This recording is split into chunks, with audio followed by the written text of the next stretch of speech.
মাছ খাওয়াবে কিন্তু পুকুর চিনাবে না। এক জায়গার নাম ছিল শান্তিপুর। সে গ্রামের ধনী ব্যবসায়ী ছিলেন হাশেম সাহেব।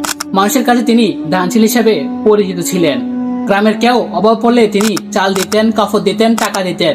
কেউ মাছ খেতে চাইলে তিনি বাজার থেকে বড় বড় মাছ কিনে খাওয়াতেন। সবাই বলতো হাশেম সাহেবের মতো ভালো মানুষ মনে হয় এই পৃথিবীতে নেই। কিন্তু গ্রামের মানুষ একটা বিষয় বুঝতে পারেননি, হাশেম সাহেব কখনো কাউকে মাছ ধরতে শেখাতেন না। গ্রামের বিশাল একটি পুকুর ছিল তার, সেখানে প্রচুর মাছ ছিল, কিন্তু তিনি কাউকে সেই পুকুরে মাছ ধরতে দিতেন না, এমনকি মাছ ধরার কৌশলও শেখাতেন না। একদিন গ্রামের এক গরিব ছেলে রাকিব তার কাছে এসে বলল, চাচা, প্রতিদিন আপনি আমাকে মাছ দেন, সেটা খুব ভালো লাগে, কিন্তু একটা অনুরোধ আছে আপনার কাছে, আমাকে মাছ ধরতে শিখিয়ে দিন। হাশেম সাহেব হেসে বললেন, না, তা হবে না। তুমি যখনই মাছ চাইবে আমি মাছ দেব, কিন্তু মাছ ধরা আমি তোমাকে শেখাবো না। কয়েক মাস পর হাশেম সাহেব অসুস্থ হয়ে পড়লেন। আগের মতো আর কাউকে সাহায্য করতে পারলেন না। যাদের তিনি প্রতিদিন মাছ দিতেন তারা আবার অভাবে পড়ল, কারণ তারা শুধু মাছ খেতে শিখছিল, মাছ ধরতে না। কিন্তু রাকিব হাল ছাড়েননি। সে পাশের গ্রামের এক বৃদ্ধ জেলের কাছ থেকে দিনের পর দিন কষ্ট করে মাছ ধরা শিখলেন। নিজের হাতে জাল বুনলো, নদীতে নামলো, মাছ ধরলো। কিছুদিন পর সে মাছ বিক্রি করে সংসার চালাতে শুরু করলো।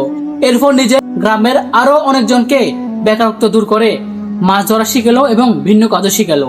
কয়েক বছর পরে গ্রামের এক দৃশ্য বদলে গেল। যারা আগে সাহায্যের অপেক্ষায় থাকতো তারা এখন নিজের উপার্জন করে।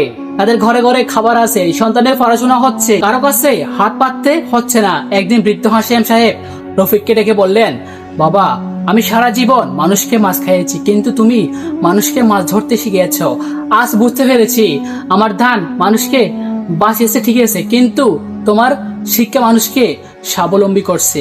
রাকিব বিনয়ের সঙ্গে উত্তর দিল, চাচা, ক্ষুধার্ত মানুষকে খাবার দেওয়া অবশ্যই মহৎ কাজ, কিন্তু যদি তাকে একটি হাতের কাজ শেখানো যায় যাতে সে সারা জীবন নিজের খাবার নিজে জোগাড় করতে পারে, তবে সেটা সবচেয়ে বড় দান আমি মনে করি। সেদিন গ্রামের সবাই একটি বড় শিক্ষা ফেলো, শুধু মাছ খেতে দিলে একদিনের ক্ষুধা মিটে, কিন্তু মাছ ধরতে শিখলে সারা জীবনের অভাব দূর হয়।